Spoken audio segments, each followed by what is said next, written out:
Hello and welcome to a special edition of the LLG vlog. I'm Helen Bennett, LLG's Executive Director of Policy and Governance, and I am joined today by our new corporate partners, very exciting, Venn Group. We've got Emma Walker, who is the Director for Local Government and Legal, and Tom Holt, the Senior Managing Consultant. Welcome to you both. Hi, Helen. Thanks for having us.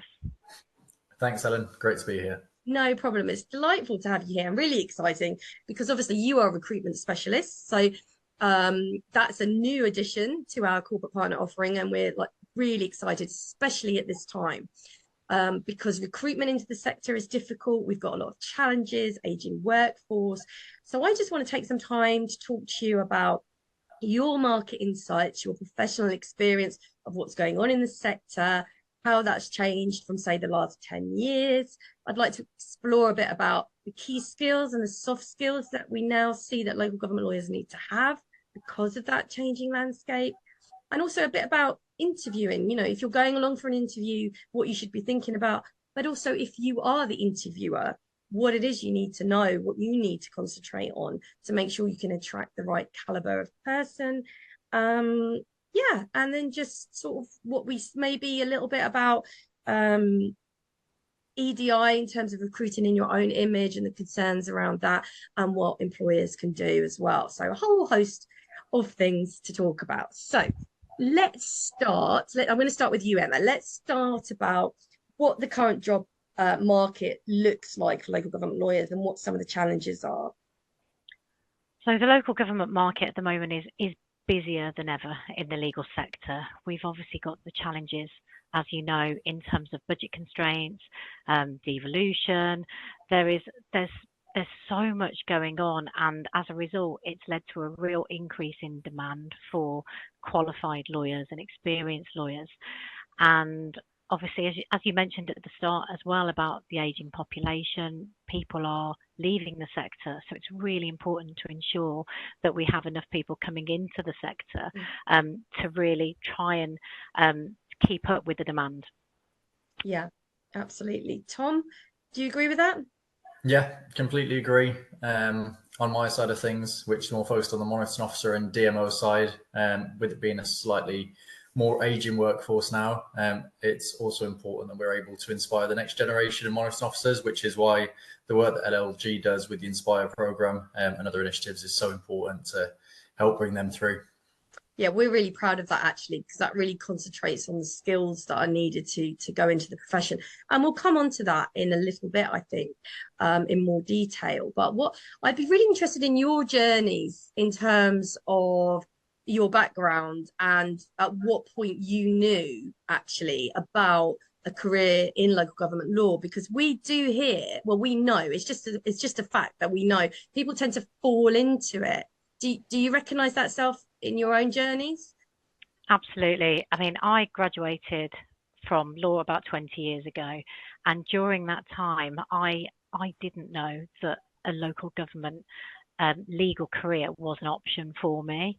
It just wasn't something that was discussed throughout my university journey.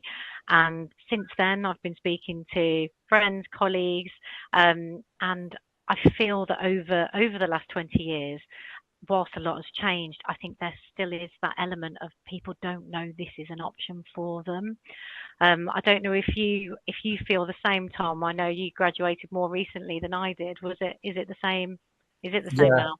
yeah, it was the same for me. I never realised that councils really had lawyers. That hadn't been something that had occurred to me when I was studying law. I mean, my dad worked in a council for 15 years, not in a legal role. But even with that connection to local authorities, I hadn't really realised that it was an option. I don't think it sometimes helps by how lawyers are represented on like television and in films and things. Yeah. I think when people think of lawyers, they probably think of Suits and other kind of legal shows like that.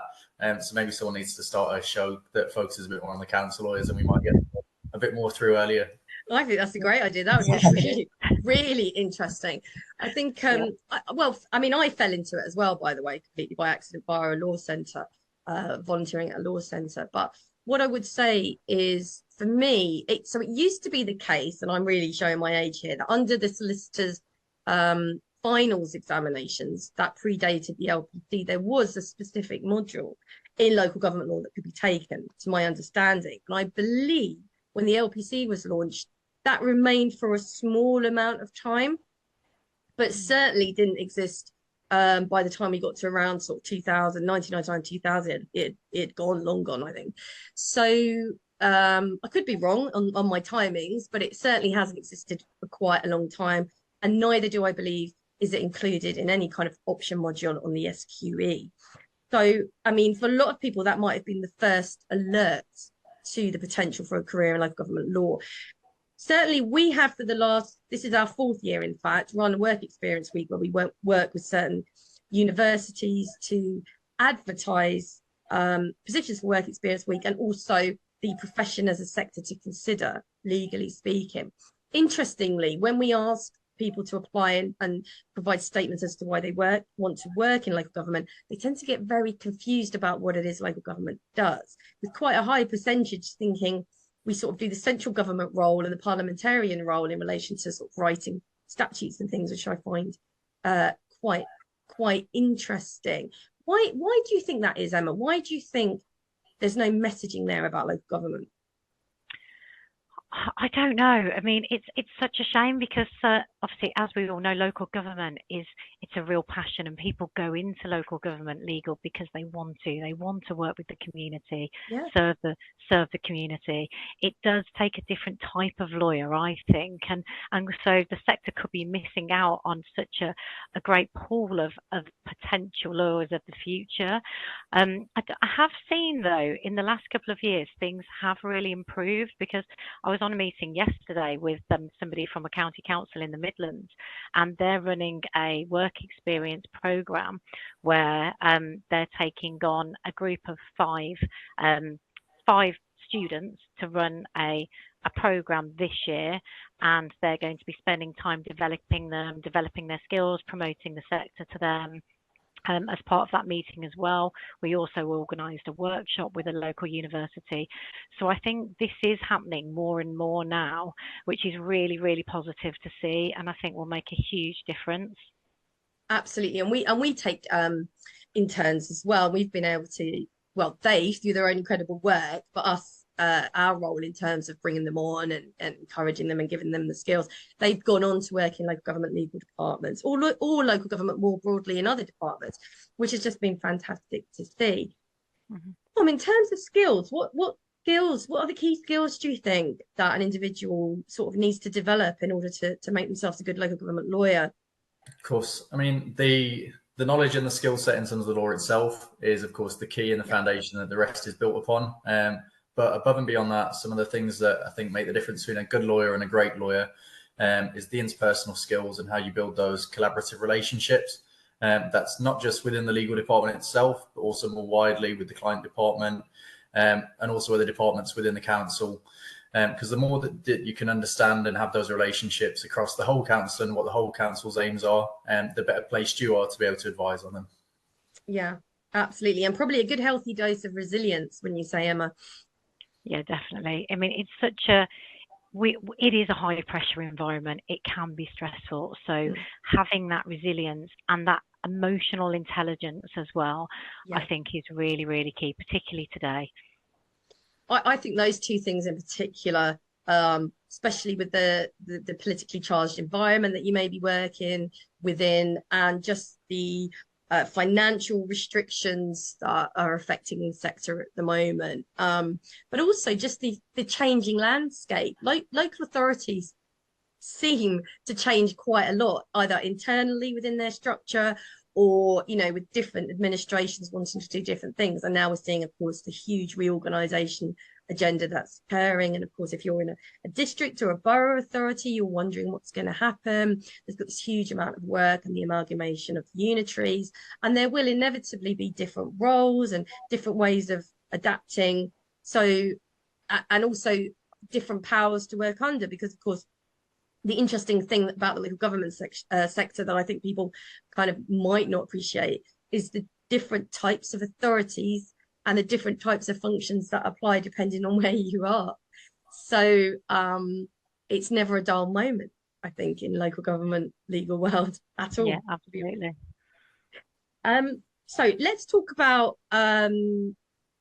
interviews. Let's talk about people who are preparing for interview, and potentially what you think the best kind of way that a person could look to get a role. And I think probably here, obviously, preparing for a monitoring officer's job is going to be very different, sort of entry level. So for the purposes of now, if we concentrate on entry level or sort of early on in your career, that'd be, I think, really interesting to hear. Sure. So I think preparation is always going to be key, whether it's researching the council itself, researching the people within the team that you're going to be interviewing for, and having a look at some similar journeys, and just taking as many opportunities as possible before you even get to the interview stage to build up that work experience where possible. Get involved with things, try and stay abreast of the latest changes, listening to vlogs such as this one, and other information that LLG put out.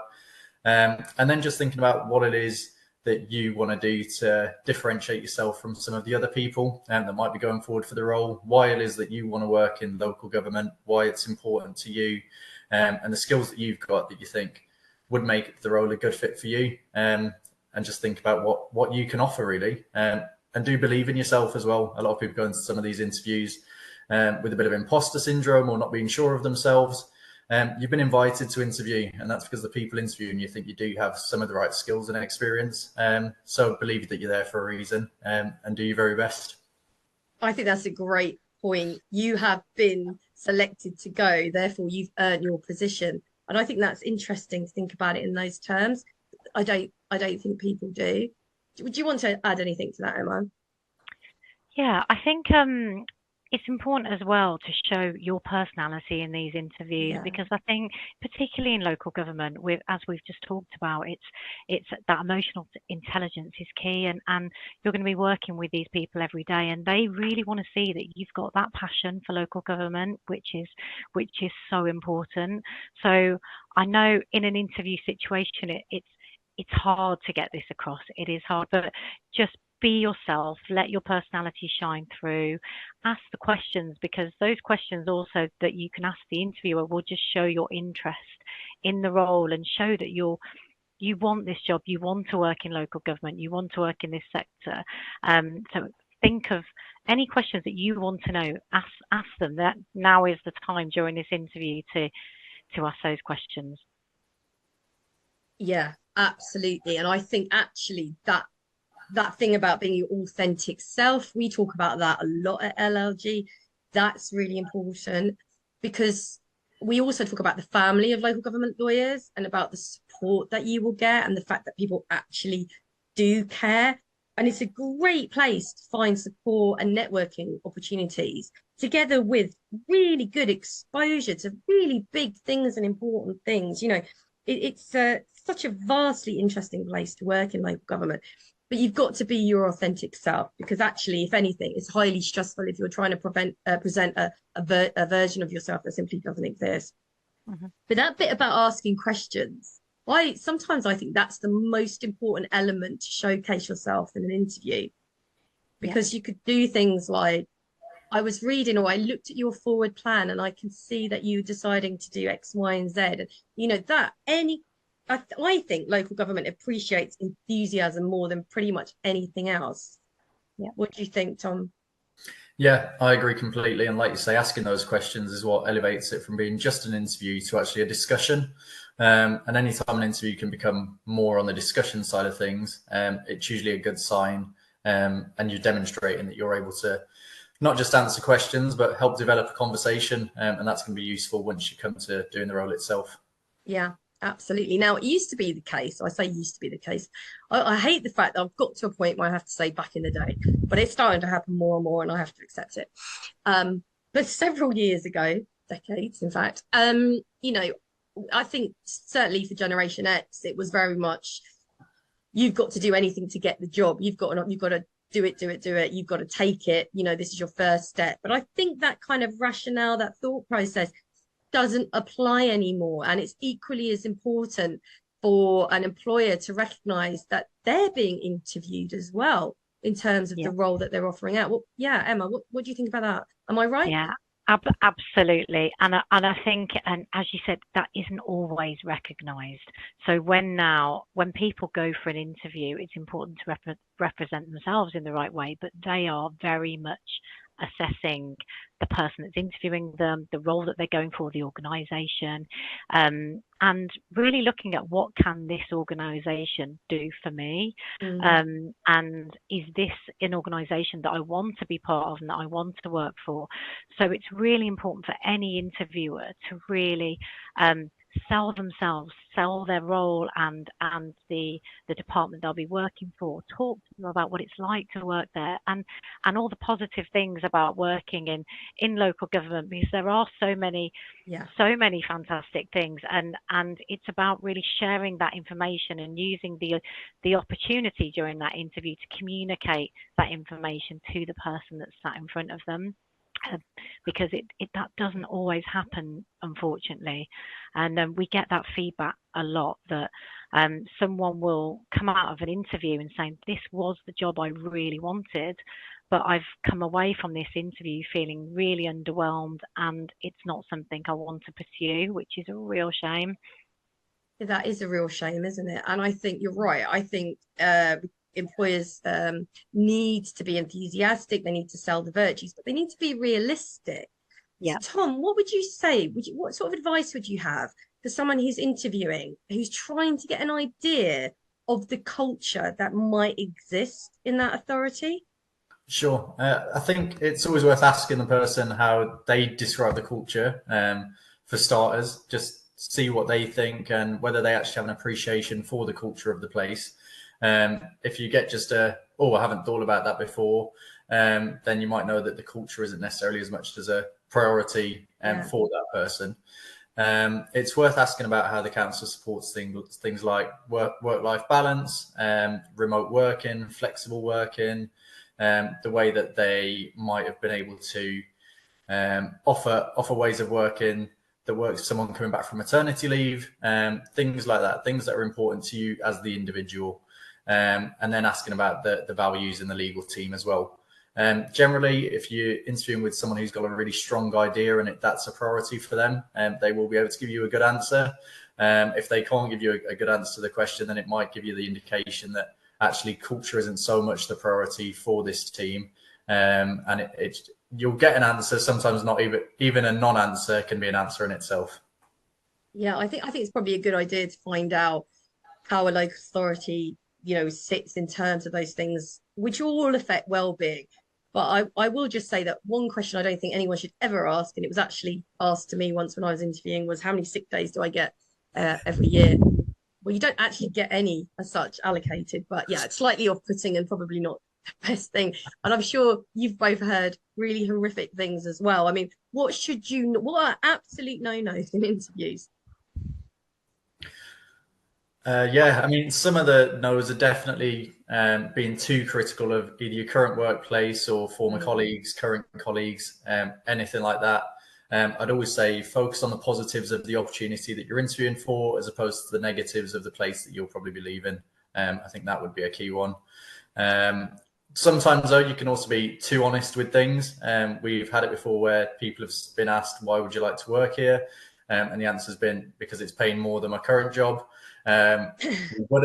We wouldn't generally recommend going down that avenue, although that might have been a factor. I'm sure it's not what the person interviewing you wants to hear, that ultimately it was just about the number of zeros on the salary. Yeah, because it doesn't tend to be a sector. I mean, obviously people need to live and we need to be remunerated and et cetera, et cetera, et cetera. But if it was all about the money, the most of us would be working in the private sector. It's about so much more that the job can offer you. But you did make me think about a question actually that's routinely asked in an interview. Emma, I think you're going to be able to help me out with this. How do people, and we're probably straying into more specifics here, but it is an interesting one. How do people best answer that question? What is your weakest skill, or what skill is it that you struggle with and need to develop? That kind of question, because it's a difficult one to navigate, isn't it? It is. And obviously, when you read any interview preparation textbooks, they will always tell you to, whatever your weakness is, to turn it into a positive. Yeah. So you I think everybody's got weaknesses, but it is about identifying those weaknesses and being aware of them. And then if you are aware of them, you can improve on them, and it can be a positive. Any weakness can be a positive.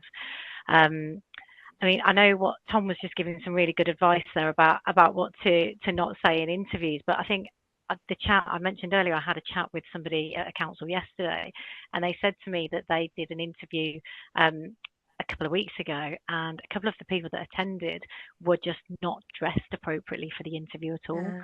They had people come in trainers, people come in very casual clothes, hoodies, and so that's something that I just wanted to get across today, that it's really important to make the effort for an interview and dress appropriately for work. And it just, if anything, it just shows that you've made the effort, and this is something that you're proud to put yourself forward and interview for this position. And that does also go both ways. So it's obviously the interviewer as well needs to show that they've made the effort and dressed appropriately, because the person they're interviewing has given their time and probably spent a number of hours preparing for this interview as well. So it's important that the interviewer reflects that also. I think you touched on something really interesting there, because I do think, and we know, don't we, that research shows that people make assessments, rightly or wrongly, about a person very quickly based on how they're presenting themselves. Okay.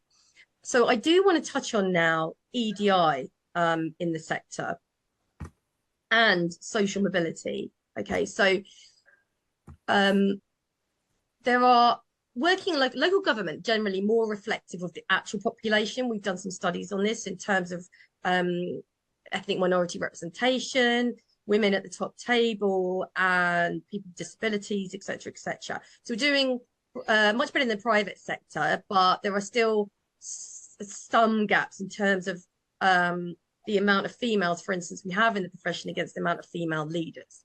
But it's continuing to improve, and actually we do see that women are outstripping men now into the profession by 2/3 to 1/3. So that's interesting. Wow. But in terms of EDI, I suppose I've got a couple of points to make. The first one is we recognize, and we've had examples of it from local authorities, where people from significantly disadvantaged backgrounds have been given jobs but are too scared because they don't have the money to buy the suit or to dress more appropriately. And in one instance, I can think where they actually handed out a grant to enable that, for that person to be able to buy some work office environment wear that was suitable. So for me, I think if anybody's struggling, they should be, I know it's hard and I know there can be an embarrassment attached to it, but they should flag that to the local authority. Yeah. That they're in this position. Yeah. So actually, let's take that first. What would you say about social mobility concerns and issues around that? So, Tom, you go. Yeah, I think local government, like you say, is leading the way when compared to the private sector in a lot of these areas. And like you say, there are definitely issues and more work still to be done. In terms of sometimes getting the right clothing, I think I'm right in saying that Timpsons still have a policy where if you tell them you've got a job interview, I'm pretty sure that they have something where they give you some sort of loan to get interview clothing, which is worth knowing. It's worth looking into whether that's still something. Yeah. I think what we can probably do more of is try and get some of that messaging maybe earlier into even schools as well as universities, about what opportunities might be in local government, particularly some of those schools in the more disadvantaged areas. The sooner that we can show that it is possible for those people, and if we can get some people already within local government that have come from those disadvantaged backgrounds, maybe to go to some of those places and do some talks, as I'm sure some already do, then sometimes seeing is believing. And if you can see someone from a similar situation to you has been there and done it, then you think, oh, actually, that is possible for me. So it's about sharing as many of those stories as possible. Yeah, we're really big on see it, believe it. And actually local government now is populated by brilliant individuals who perhaps didn't have a traditional route, or there are certainly more individuals that had more of a challenging start for a whole range of reasons.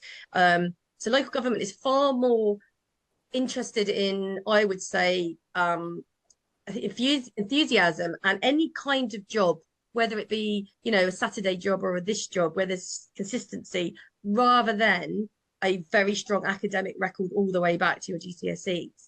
It prioritizes, obviously, you have to have the qualifications, but it prioritizes the human aspect over the kind of academic aspect, I would say. But in terms of EDI, Emma, how can authorities, how can anybody who's interviewing make sure that they don't lean towards recruiting in their own image, and that there's a wider appreciation and a wider pool of interview people invited for interview? How can they achieve that, would you say? So unconscious bias is a problem, and it happens to everyone.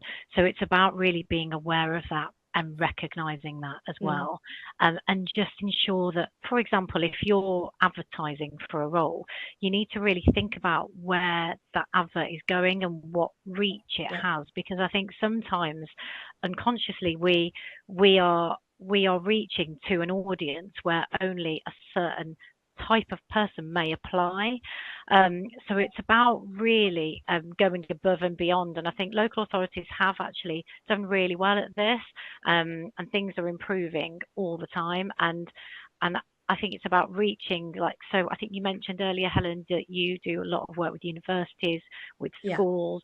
We do a lot here at Venn Group with the Young Women's Trust, and again, it's really important to make sure that these the people have equal opportunities from wherever backgrounds they've come from, and I know from the last LLG conference I went to, there was a speaker, it was a current monitoring officer, who talked about her journey, and it was so inspiring to see where she'd come from and what she'd overcome to get to now a monitoring officer. And that story really stuck with me, and I think I was inspired, and I think that particular lady will inspire a lot of people. I know we won't name her, but yeah, she's an inspiration to me as well. I know exactly who you were talking about. Yeah. So, well, I think that's been a fantastic discussion. We're definitely going to plan some more. It might be good to do some sessions around some of the things we've lightly touched on today in a lot more detail, targeted at perhaps juniors coming in, and then something for everyone, I think. What do you think? Yeah, that'd be great. Yeah, definitely. Excellent. Well, thank you very much for joining me today, Emma and Tom. Yeah, thank you, Helen. Thanks for having us, and we'll see you soon. Thank you.